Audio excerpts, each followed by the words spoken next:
Good evening students, कैसे हैं आप सब। होप आप सब बहुत अच्छे होंगे। चलिए हम अपने करंट अफेयर्स की क्लास को कंटिन्यू करते हैं। हम अंतर्राष्ट्रीय परिदृश्य पढ़ रहे थे, कुछ पार्ट हमने कवर अप कर लिया, कुछ पार्ट हमारा बाकी है, तो चलिए उसको कंप्लीट करते हैं हम लोग। पहला टॉपिक है आज का यूरोपीय मुक्त व्यापार संघ एवं भारत। ठीक है, तो यहाँ पर देखिए 10 मार्च 2024 की बात है। उसमें भारत और यूरोपीय मुक्त व्यापार संघ, जिसको हम लोग कहते हैं यूरोपियन फ्री ट्रेड एसोसिएशन, ठीक है, इनके 4 देशों ने एक व्यापार और आर्थिक साझेदारी समझौते पर क्या किया, हस्ताक्षर किया। ठीक है, तो इनके 4 देश कौन कौन, तो इन देशों में देखिए स्विट्जरलैंड, नॉर्वे, आइसलैंड और लिंसेस्टाइन शामिल है। तो ये 4 देश इसमें शामिल हैं और यहाँ पर ये 10 मार्च 2024 को ये एक व्यापार और आर्थिक साझेदारी पर एक समझौता हुआ। ठीक है, इस समझौते का उद्देश्य क्या था, देखिए, तो इसमें उद्देश्य है कि दोनों पक्षों के बीच निवेश को प्रोत्साहित करना और वस्तुओं और सेवाओं में व्यापार को बढ़ाना, ये इनका मुख्य उद्देश्य था। ठीक है, अब देखिए बताया जा रहा है कि यह एक आधुनिक और महत्वाकांक्षी व्यापार समझौता है। ठीक है, तो ये ध्यान रखेंगे, यूरोपीय मुक्त व्यापार संघ एवं भारत जो हम लोग पढ़ रहे हैं, ये मेनली किस पर बेस्ड है, तो ये एक व्यापार समझौता पर आधारित है। ठीक है, बताया जा रहा है कि वर्ष 2014 के बाद यह भारत का चौथा मुक्त व्यापार समझौता है। तो ये आप ध्यान रखेंगे। ठीक है, चूंकि भारत से रिलेटेड है तो आपको चीजें याद होनी चाहिए, तो याद रखेंगे 2014 के बाद यह भारत का कितना, तो चौथा मुक्त व्यापार समझौता है। ठीक है, और इससे पहले बता दें मॉरिशस, यूएई और ऑस्ट्रेलिया के साथ ऐसा समझौता किया गया। तो आप तीनों नाम आपके ध्यान में होना चाहिए, किससे किससे, मॉरिशस, यूएई एंड ऑस्ट्रेलिया के साथ ये समझौता किया गया। ठीक है, चलिए आगे देखते हैं। नेक्स्ट है कि इस वर्ष इस सम्मेलन में 40 देशों के प्रतिनिधि शामिल हुए और इसमें भारत का प्रतिनिधित्व विदेश मंत्री एस जयशंकर ने किया। तो याद रखेंगे भारत से कौन रिप्रेजेंट कर रहे थे, तो विदेश मंत्री एस जयशंकर, ये इन्होंने इसको प्रतिनिधित्व किया। ठीक है, चलिए नेक्स्ट दिया हुआ कि हिंद महासागर सम्मेलन के बारे में देखिए। यहाँ पर यह क्षेत्र में सभी के लिए सुरक्षा और विकास हेतु क्षेत्रीय सहयोग की संभावनाओं पर विचार विमर्श करने के लिए हिंद महासागर के देशों का एक प्रमुख परामर्शी मंच। ठीक है, अब देखिए इसमें बताया जा रहा है कि इसका पहला संस्करण 2016 में सिंगापुर में आयोजित किया गया था, जिसमें 30 देशों के प्रतिनिधियों ने भाग लिया था। तो आपको ध्यान रखना, जो पहला संस्करण है वो कब, 2016, कहाँ पर, सिंगापुर, जिसमें 30 देश के प्रतिनिधियों ने भाग लिया था। ठीक है, इसका छठा संस्करण 2023 में ढाका, बांग्लादेश में आयोजित किया गया। तो ये भी आपको ध्यान रखना। ठीक है, तो इसका छठा संस्करण कहाँ पर, ढाका, बांग्लादेश में आयोजित किया गया था। ठीक है, 2023 की बात की जा रही है। ठीक है, चलिए नेक्स्ट देखिए।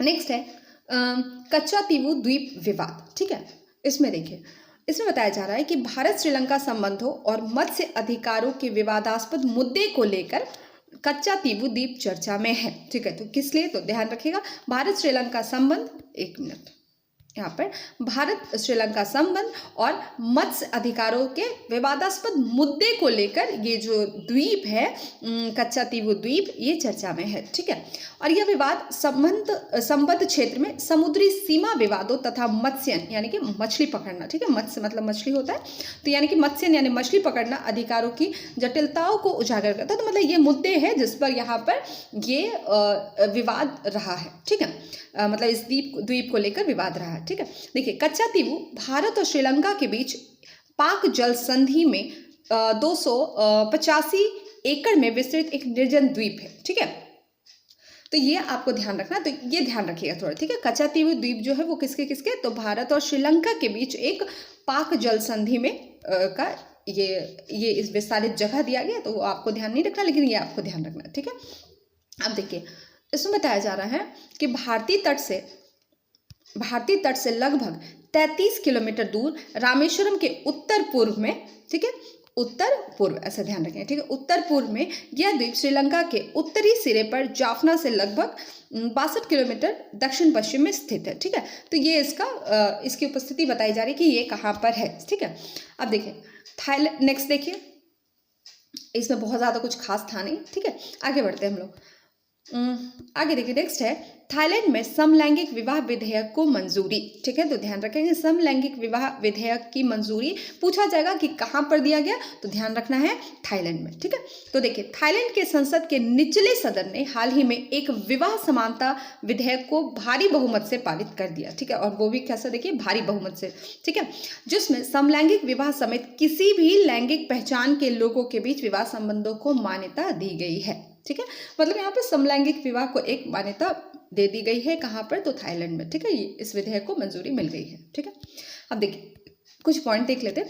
इस विधेयक के कानून बनने के साथ थाईलैंड किसी भी लैंगिक पहचान वाले जीवन साथियों के समानता के अधिकार को कानूनी मान्यता देने वाला दक्षिण पूर्व एशिया का पहला देश बन गया है। ठीक है, तो देखिए मैं हमेशा कहती हूँ पहला जहाँ दिखा वो आप हाईलाइट कर लीजिए। ठीक है, तो यहाँ पर थाईलैंड जो है, तो बात की जा रही, कहा दक्षिण पूर्व एशिया के जितने भी देश हैं उनमें थाईलैंड पहला देश बन गया है जहां पर ये विधेयक पारित कर दिया गया। ठीक है, अब देखिए विधेयक में नागरिक और व्यावसायिक संहिता में संशोधन कर पुरुषों और महिलाओं तथा पति पत्नी शब्दों की जगह लोग और वैवाहिक जीवन साथी शब्द डाले गए हैं। ठीक है, तो ये जो शब्द था, ठीक है, इसमें संशोधन करके क्या डाला गया, लोग और वैवाहिक जीवन साथी। ठीक है, इन शब्दों को डाला गया।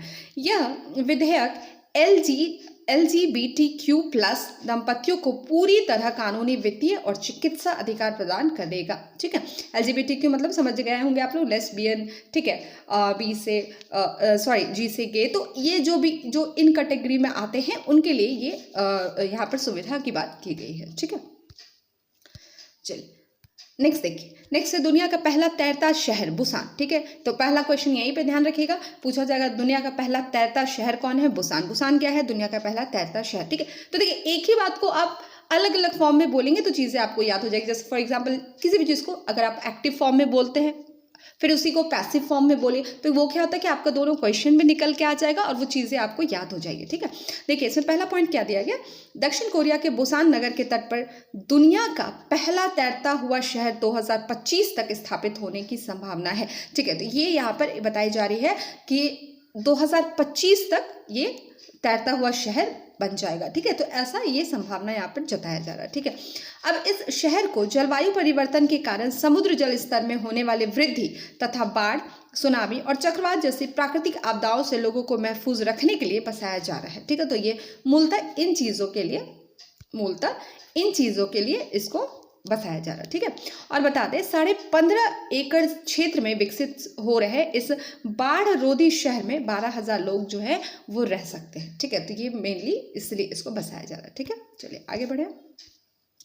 नेक्स्ट देखिए, नेक्स्ट टॉपिक है भारत म्यांमार बाढ़ बंदी। तो देखिए बताया जा रहा है कि आखिर भारत को म्यांमार के साथ लगती सीमा पर बाढ़ लगाने का कदम उठाने के लिए मजबूर क्यों होना पड़ा। ठीक है, तो यहाँ पर म्यांमार के साथ जो सीमा लगती है भारत की वहाँ पर बाढ़ लगाने के लिए बात की जा रही है, यहाँ पर बाढ़ लगने की बात की गई है। तो यहाँ पर देखिए ये सवाल इसलिए खड़ा होता है क्योंकि 2018 में भी भारत ने म्यांमार के साथ मुक्त आवागमन व्यवस्था पर हस्ताक्षर किए थे। ठीक है, 2018 की बात है, और इसी के तहत बता दें कि भारत म्यांमार सीमा के इर्द गिर्द रहने वाले लोग सीमा के 16 किलोमीटर भीतर तक बिना किसी कागजी जांच के आ जा सकते हैं। ठीक है, मतलब इस हस्ताक्षर के तहत यहाँ पर ये हुआ था, और इस समझौते की वजह से यहाँ रहने वाले समुदाय है जो सीमा के इस पार से लेकर उस पार तक बसे हुए हैं, और ऐसे में इस समझौते का मकसद लोगों के बीच संपर्क बढ़ाने के साथ साथ स्थानीय व्यापार था। हालांकि अब भारत सरकार के रुख में बदलाव आया है। ठीक है, तो ये बदलाव आया है इसलिए यहाँ पर बात की जा रही है ये बाढ़ लगाने की।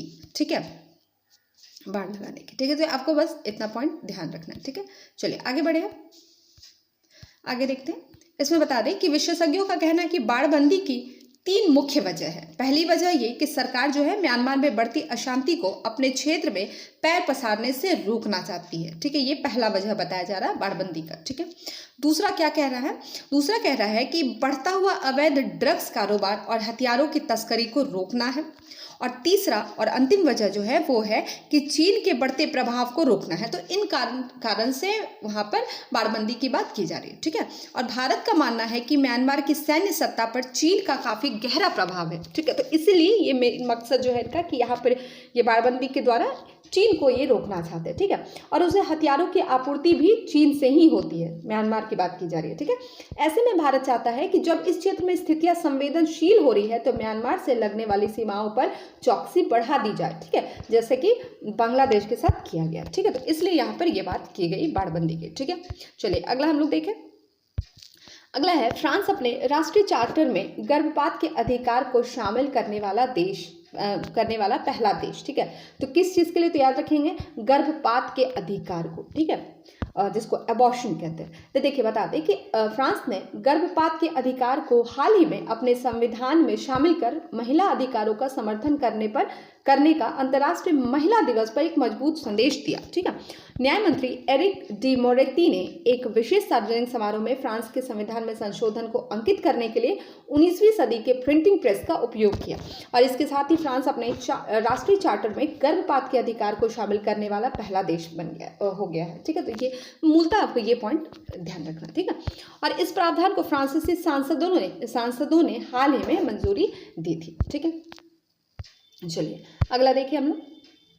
अब देखिए नेक्स्ट है, म्यांमार सरकार ने अनिवार्य सैन्य सेवा कानून लागू किया, ठीक है। अब देखिए क्या है, म्यांमार की सैन्य सरकार ने करीब 1 दशक पुराने अनिवार्य सैन्य कानून को हाल ही में लागू कर दिया, जिसके तहत युवक युवतियों को इसके लिए बुलाए जाने पर कम से कम 2 साल तक सेना में सेवा देनी होगी, ठीक है। ये वहां पर ये लागू किया, ठीक है।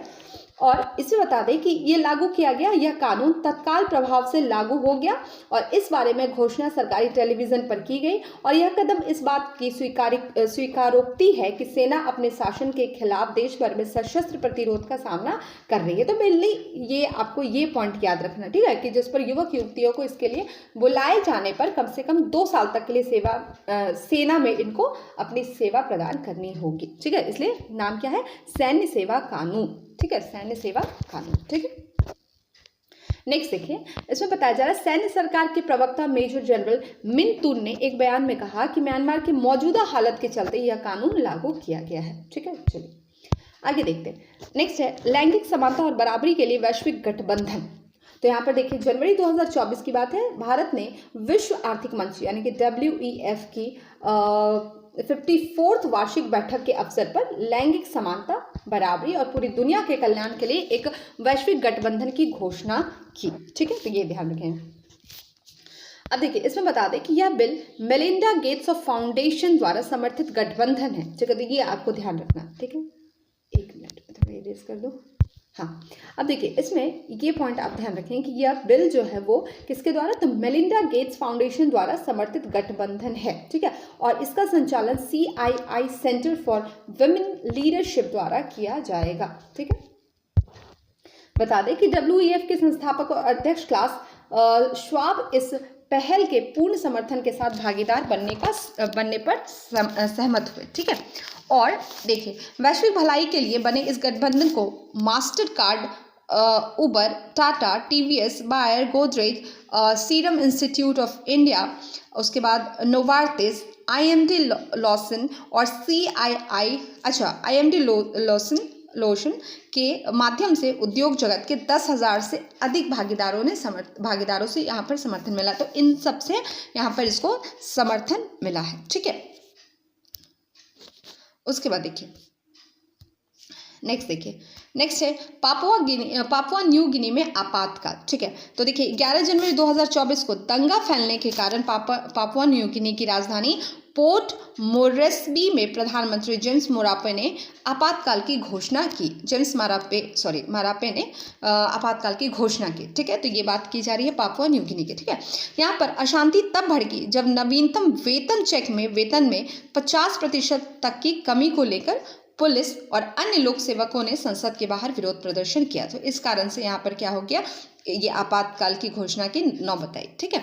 और प्रधानमंत्री के अनुसार वेतन में कटौती कंप्यूटर त्रुटि के कारण हुई थी। अच्छा, इसीलिए देखिए तो ये कुछ कंप्यूटर त्रुटि के कारण ये कटौती हुई थी, जिसमें लोक सेवकों के वेतन चेक से $100 तक की कटौती हो गई थी। तो इस कारण यहाँ पे ये विरोध प्रदर्शन किया गया, ठीक है।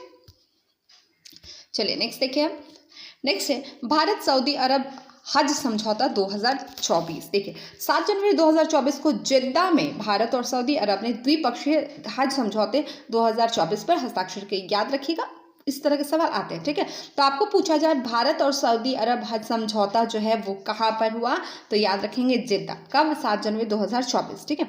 और इस समझौते में केंद्रीय महिला, बाल विकास और अल्पसंख्यक मामलों की मंत्री स्मृति ईरानी तथा विदेश राज्य मंत्री वी मुरलीधरन एवं सऊदी अरब के हज और उम्रा मंत्री तौफीक बिन फौजान अल रबिया ने हस्ताक्षर किया, ठीक है। तो इनके नाम थोड़ा सा जहन में रखेंगे, ठीक है। अब देखिए इसमें बता दें कि इस हज यात्रा 2024 के लिए भारत से कुल 1,75,025 हज यात्रियों को कोटा तय किया गया, इनका कोटा तय किया गया, ठीक है।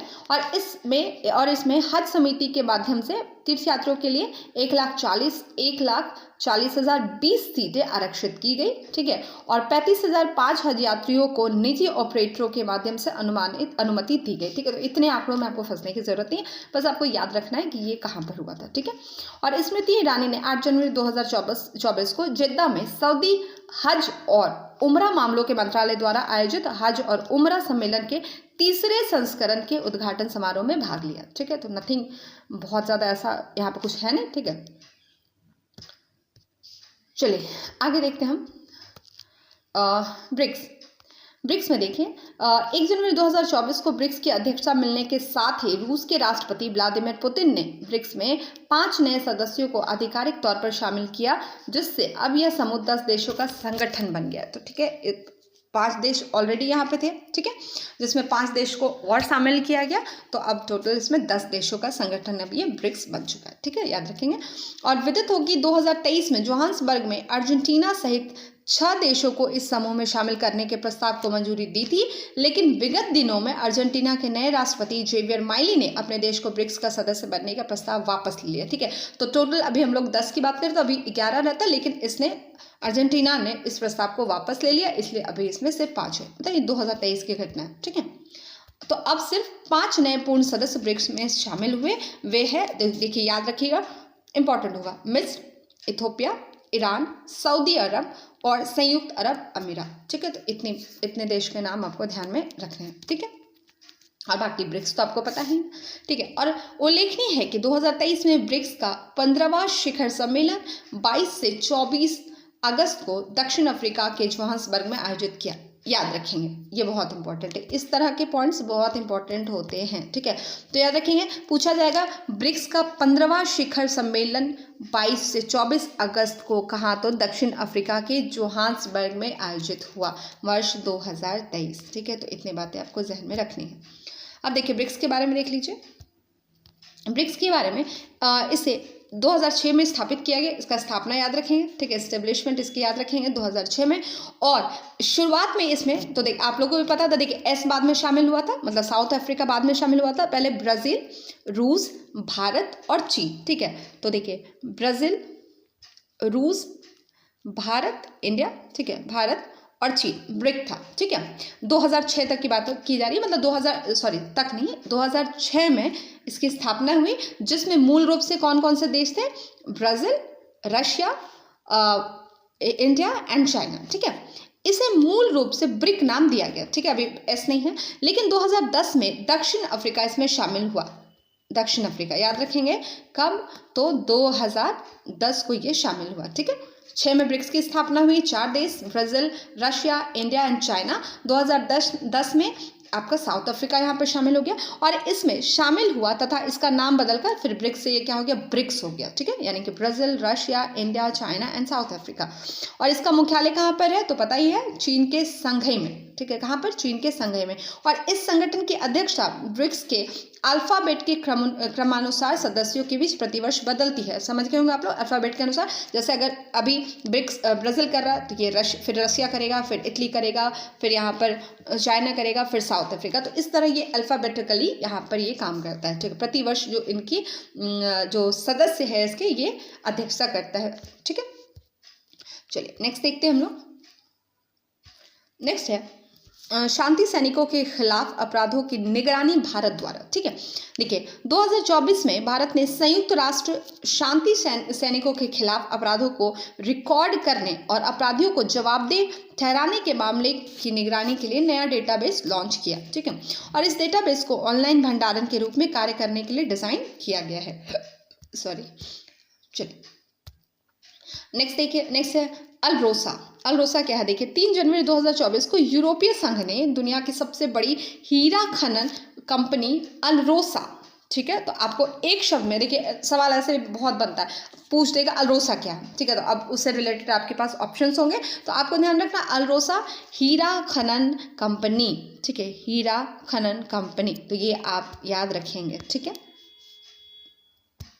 चलिए, तो हीरा खनन ये कंपनी, ठीक है, और अल्रोसा और उसके मुख्य कार्यकारी अधिकारी पावेल मारिनिचेव पर प्रतिबंध लगा दिया, ठीक है। यूरोपीय संघ ने यह प्रतिबंध रूस यूक्रेन युद्ध में यूक्रेन के प्रति अपनी प्रतिबद्धता दिखाते हुए ये प्रतिबंध यहाँ पे लगाया था, ठीक है। और बता दें कि अल्रोसा रूस के हीरा उत्पादन का लगभग 90% हिस्सा उत्पादित करता है। अब देख रहे हैं, तो चलिए इतना समझ में आ गया होगा। अब देखिए, भारत अमेरिका व्यापार नीति फोरम, ये क्या है देखिए, तो नई दिल्ली में भारत अमेरिका व्यापार नीति फोरम यानी कि TPF, ठीक है, कि 14वीं मंत्रिमंडल स्तरीय बैठक आयोजित की गई। तो याद रखेंगे कि ये जो फोरम हुआ था, तो व्यापार फोरम नीति फोरम जो हुआ था, ये कितनावा था, तो ये 14वां था, ये आयोजित हुआ यहाँ पर, और जिसमें भारत के वाणिज्य एवं उद्योग मंत्री पीयूष गोयल और अमेरिकी व्यापार प्रतिनिधि राजदूत कैथरीन ताई ने व्यापार नीति फोरम बैठक की सह अध्यक्षता की, ठीक है। तो जो भारत की तरफ से रिप्रेजेंट कर रहे थे उनको आप ध्यान रखेंगे, ठीक है, मतलब भारत की तरफ से कौन थे, ठीक है। और इस बैठक में मंत्रियों ने व्यापार नीति फोरम का प्रभावशाली कार्यान्वयन, लचीले द्विपक्षीय व्यापार को मजबूत बनाने और दोनों राष्ट्रों के बीच समग्र आर्थिक साझेदारी को बढ़ाने में महत्वपूर्ण भूमिका पर प्रकाश डाला, ठीक है। तो ये मेनली आपके लिए इंपॉर्टेंट है, ये ध्यान रखेंगे कि कितनावा था, कब हुआ, ठीक है, कहाँ पर हुआ, ठीक है, नई दिल्ली। उसके बाद कौन इसको रिप्रेजेंट कर रहे थे, तो वो इम्पोर्टेंट, ठीक है। और मंत्रियों ने महत्वपूर्ण खनिजों, सीमा शुल्क, व्यापार सुविधा, आपूर्ति श्रृंखला और उच्च तकनीकी उत्पादों में व्यापार सहित कुछ क्षेत्रों में भविष्य की संयुक्त पहलों का यहाँ पर शुभारंभ करने हेतु फाउंडेशन को आगे बढ़ाने हेतु प्रतिबद्धता जताई, ठीक है। तो ये इसके बारे में बताया जा रहा है, ठीक है। चलिए नेक्स्ट देखते हैं। नेक्स्ट है यूक्रेन ब्रिटेन सुरक्षा समझौता। देखिए, 12 जनवरी 2024 को यूक्रेन के राष्ट्रपति व्लादिमीर जेलेंस्की और ब्रिटिश प्रधानमंत्री ऋषि सुनक ने कीव के एक सुरक्षा समझौते पर हस्ताक्षर किए, ठीक है। और दोनों देशों के नेताओं ने अगले 10 वर्षों के लिए द्विपक्षीय सुरक्षा समझौते पर हस्ताक्षर किए, ठीक है, ध्यान रखेंगे आप ये। और दोनों देशों के नेताओं ने, अच्छा ये देखा हमने, और ब्रिटेन अगले वित्तीय वर्ष में अपना समर्थन बढ़ाकर 2.5 मिलियन पाउंड कर देगा, ठीक है, यानी कि $3.19 बिलियन, जो पिछले 2 वर्षों की तुलना में 200 मिलियन पाउंड अधिक है, ठीक है।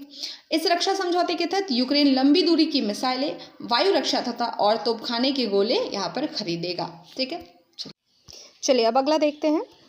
अगला है आपका हिज़्ब उत तहरीर, ठीक है, तो ये क्या है देख लीजिए। तो देखिए, इसमें बता दें कि जनवरी 2024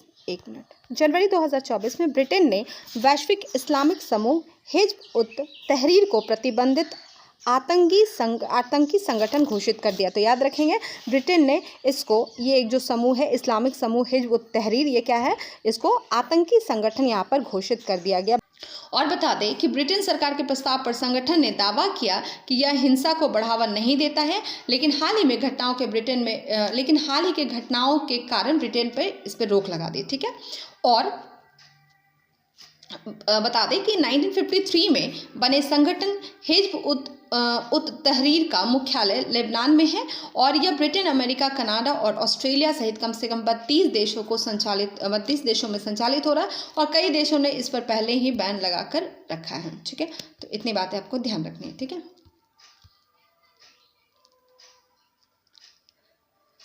अब देखिए, एक मिनट,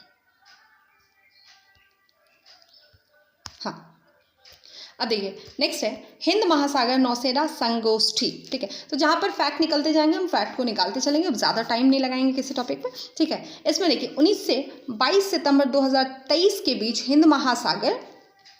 हिंद महासागर नौसेना संगोष्ठी की, यानी कि IONS में नौसेना प्रमुखों के सम्मेलन का 8वां संस्करण रॉयल थाई नेवी द्वारा थाईलैंड के बैंकॉक में आयोजित किया गया। तो आपको बस ये ध्यान रखना है कहाँ पर, तो थाईलैंड के बैंकॉक में, कितना, 8वां संस्करण, क्या, तो हिंद महासागर नौसेना संगोष्ठी 2023, ठीक है। अब देखिए, इस कार्यक्रम में 27 सदस्य देशों और पर्यवेक्षक देशों के नौसेना प्रमुखों एवं वरिष्ठ प्रतिनिधियों ने भाग लिया। ठीक है, इसमें जिन्होंने भाग लिया उनके बारे में ये बताया गया। ठीक है, अब देखिए इसमें भारतीय नौसेना स्टाफ के प्रमुख एडमिरल आर हरि कुमार ने 3 सदस्यीय प्रतिनिधिमंडल के साथ इस कार्यक्रम में भारत का नेतृत्व किया और इस सम्मेलन के दौरान भारत ने हिंद महासागर नौसेना संगोष्ठी के अध्यक्ष का कार्यभार ग्रहण किया और इस दौरान अगले 2 वर्षों के लिए कार्य योजना को अंतिम रूप दिया गया। ठीक है, और हिंद महासागर नौसेना संगोष्ठी में भारत द्वारा तैयार किए गए ध्वज को IONS के ध्वज के रूप में चुना गया। ठीक है, तो ये आप ध्यान रखिएगा। ठीक है, चलिए नेक्स्ट बता दें कि भारत ने आगामी वर्षों के लिए समुद्री सुरक्षा और मानवीय सहायता एवं आपदा राहत पर हिंद महासागर नौसेना संगोष्ठी कार्य समूहों के सह अध्यक्ष के रूप में पदभार भी संभाला। ठीक है, और इस सम्मेलन में कोरिया गणराज्य की नौसेना को पर्यवेक्षक का दर्जा दिया गया। ठीक है, तो ध्यान रखेंगे किसको, तो कोरिया गणराज्य की नौसेना को, जिससे हिंद महासागर नौसेना संगोष्ठी की सामूहिक शक्ति बढ़कर 34 यानी 25 सदस्य और 9 पर्यवेक्षक हो गई। ठीक है, तो ये कुछ फैक्ट है यहाँ पर ध्यान रखेंगे। ठीक है, नेक्स्ट देखिए COP 28 30 नवंबर से 12 दिसंबर 2023 के बीच संयुक्त अरब अमीरात यानी UAE के दुबई में COP 28 का आयोजन किया। तो सिंपल पहला सवाल कि COP 28 कहाँ पर आयोजित हुआ, तो दुबई में। ठीक है, UAE के दुबई में ये आयोजित हुआ। ठीक है, कब से कब, 30 से 12 दिसंबर। ठीक है, 1 मिनट में थोड़ा इरेज करिए, ये आपको ध्यान रखना है। उसके बाद हाँ, जिसकी मेजबानी संयुक्त अरब अमीरात द्वारा की गई। तो याद रखेंगे मेजबानी किसके द्वारा, UAE द्वारा। ठीक है, अब देखिए क्या है COP 28 क्या है पता ही आप लोग को कि जलवायु को लेकर संयुक्त राष्ट्र की 28वीं सालाना बैठक है। ठीक है, और इस सालाना बैठक में सरकारें इस बात पर चर्चा करती है कि जलवायु परिवर्तन को रोकने और भविष्य में इससे निपटने के लिए क्या तैयारियां की जाए। ठीक है, इसीलिए बेसिकली ये COP जो सम्मेलन होता है इसलिए होता है। ठीक है, और COP conference of the parties का संक्षिप्त रूप है। ठीक है, यानी कि कॉन्फ्रेंस ऑफ द पार्टीज। ठीक है, COP। ठीक है, और यहाँ पार्टीज का मतलब उन देशों से है जिन्होंने साल 1992 में संयुक्त राष्ट्र के जलवायु समझौते पर हस्ताक्षर किए थे ना। ठीक है, तो ये आपको ध्यान रखना है। अब देखिए COP 28 की प्रमुख उपलब्धियां क्या है, तो इसको देख ले हम लोग। देखिए इसमें COP 28 जलवायु परिवर्तन वार्ता ने कुछ अहम नतीजे दिए गए हैं, जैसे कि पहली बार देश इस बात पर सहमत हुआ कि जीवाश्म ईंधन पर निर्भरता खत्म करने की जरूरत है। फिर पहली बार मीथेन उत्सर्जन कम करने का वादा किया गया और वैश्विक वार्ता में लॉस एंड डैमेज फंड के पूंजीकरण और इसे लागू करने की बात की गई और अनुकूल पर वैश्विक लक्ष्य के रूपरेखा तय करने पर भी समझौता हुआ। ठीक है, तो ये COP 28 की प्रमुख उपलब्धियां हैं, जिसमें बहुत सारी चीज़ें ऐसी थी जो पहली बार यहाँ पर करने की बात की गई है। ठीक है, अब देखिए वैश्विक जलवायु परिवर्तन वार्ता में इस मुद्दे पर सबसे ज़्यादा जोर दिया गया और इसने वार्ता में गतिरोध के हालात भी पैदा किए गए। ठीक है, और इस मसले पर देशों के बीच तीखे मतभेद थे। ठीक है, तो ये इसके बारे में बताया जा रहा है, ज़्यादा आपको नहीं अटकना है इसलिए मैं जल्दी से पढ़ दे रही हूँ। और लंबे विचार विमर्श के बाद अंतिम समझौते में देशों में जीवाश्म ईंधन का उपयोग धीरे धीरे कम करने को कहा गया, चूँकि अभी हमने देखा उस पॉइंट में, और जिससे 2050 तक नेट ज़ीरो का लक्ष्य हासिल किया जा सके। ठीक है, और हालांकि इसके लिए ना तो कोई समय सीमा तय की गई है और ना ही कोई लक्ष्य। ठीक है, बस ये बात की गई है कि ऐसा हम लोगों को करना है। ठीक है, अब देखिए इस समझौते में देशों के नवीकरणीय ऊर्जा की वैश्विक स्थापित क्षमता को 3 गुना करने, ऊर्जा कुशलता में सालाना सुधार को 2 गुना करने में योगदान करने का आह्वान किया गया और इन 2 कदमों से अब से 2030 के बीच लगभग 7 अरब टन कार्बन डाइऑक्साइड के बराबर उत्सर्जन को कम किया जा सकता है। ठीक है, उसके अलावा तेल और प्राकृतिक गैस की तरह जीवाश्म ईंधन होने के मजबूत समझौते में कोयले का उपयोग कम करने की बात से की गई है। देखिए हमने जो पॉइंट यहाँ पर देखे, रुकिए मैं आपको दिखाती हूँ 1 मिनट। हाँ, ये जो हमने उपलब्धियाँ देखा यहाँ पर, उपलब्धियाँ हमने जो देखा यहाँ पर कि इसमें क्या क्या चीज़ें कम की जाएगी, क्या उत्सर्जन किया जाएगा, किसके उत्सर्जन को कम किया जाएगा। ठीक है, तो इनसे रिलेटेड इसी को व्यापक रूप से यहाँ पर बताया जा रहा है। ठीक है, तो अब देखिए इसमें बताया जा रहा है कि तेल और प्राकृतिक गैस की तरह जीवाश्म ईंधन होने के बावजूद समझौते में कोयले के उपयोग कम करने की बात अलग से की गई, ठीक है। और ऐसा इसलिए हुआ क्योंकि 2021 में ग्लासगो सम्मेलन में भी कोयले का उपयोग घटाने की बात की गई थी। और लॉस एंड डैमेज फंड के तहत अलग अलग देशों ने लगभग 80 करोड़ डॉलर देने का वादा किया है, ठीक है, इसके तहत, इस फंड के तहत। और यह राशि जलवायु परिवर्तन की वजह से आने वाली आपदा से प्रभावित देशों की मदद के लिए है, ठीक है। तो यहाँ पर अगर कोई आपदा आती है, उससे कोई देश यहाँ पर प्रभावित होता है, तो यहाँ पर उस राशि से इसमें मदद की जाएगी, ठीक है।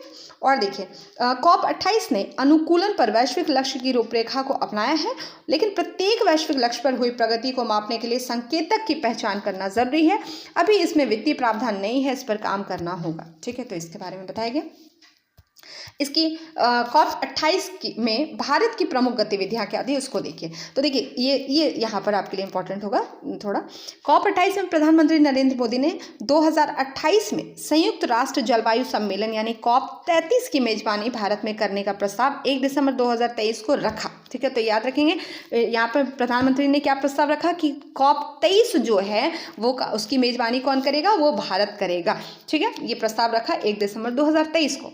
और लोगों की भागीदारी के माध्यम से कार्बन सिंक बनाने पर केंद्रित ग्रीन क्रेडिट पहल की शुरुआत की, ठीक है। तो ये भारत की पहल थी, ठीक है। और प्रधानमंत्री ने COP28 में विभिन्न देशों से भारत की हरित क्रेडिट पहल में शामिल होने का अनुरोध किया है, ठीक है। ये आपको ध्यान रखना है, ठीक है। देखिए, अब बता दें कि दुबई में संयुक्त राष्ट्र जलवायु सम्मेलन के दौरान राष्ट्राध्यक्षों और शासनाध्यक्षों को संबोधित करते हुए प्रधानमंत्री ने कहा कि भारत ने विकास और पर्यावरण संरक्षण के बीच संतुलन बनाकर दुनिया के सामने बेहतरीन उदाहरण पेश किया है, ठीक है।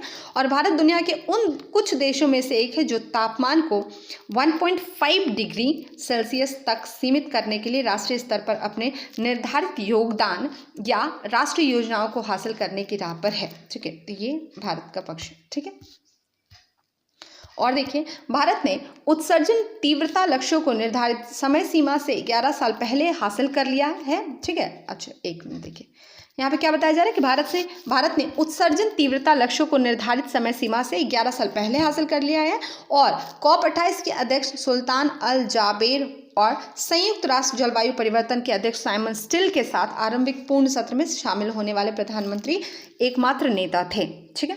और इसके अलावा प्रधानमंत्री ने जलवायु परिवर्तन के प्रभाव को कम करने और अनुकूलन के बीच संतुलन बनाए रखने का आह्वान किया, ठीक है। और कहा कि दुनिया भर में ऊर्जा परिवर्तन न्यायसंगत और समावेशी होना चाहिए, ठीक है।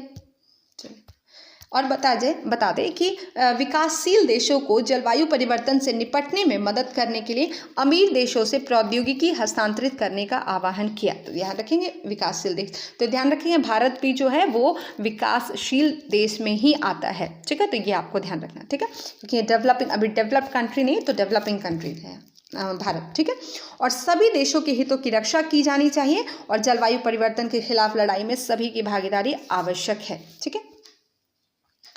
अब देखिए, ये पॉइंट हमने देख लिया। COP28 क्यों है अहम, क्यों ये इतना अहम है लगता है, तो ये देखिए, बता दें कि ऐसी उम्मीद है कि COP28 जो है उसमें पृथ्वी के तापमान में बढ़ोतरी को 1.5 डिग्री सेल्सियस तक सीमित रखने के दीर्घकालिक लक्ष्य को बरकरार रखा जाएगा। और 2015 में पेरिस में हुए समझौते में करीब 200 देशों को इसे लेकर सहमति बनी थी, ठीक है। तो इस बात पर यहाँ पर ये सहमति बनी थी, ठीक है।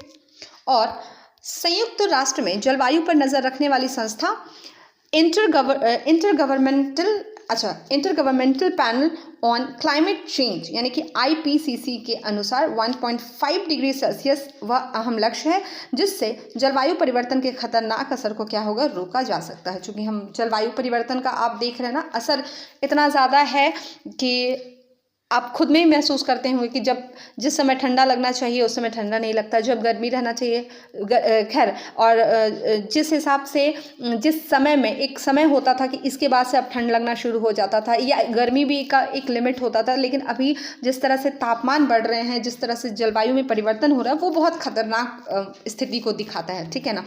और वो आप भी फील कर पा रहे होंगे। और देखिए इस समय दुनिया का तापमान औद्योगिकरण के दौर से पहले की तुलना में 1.1 या 1.2 डिग्री सेल्सियस बढ़ गया है। उससे पहले इंसान ने बड़े पैमाने पर जीवाश्म ईंधन को जलाना शुरू नहीं किया था। ठीक है।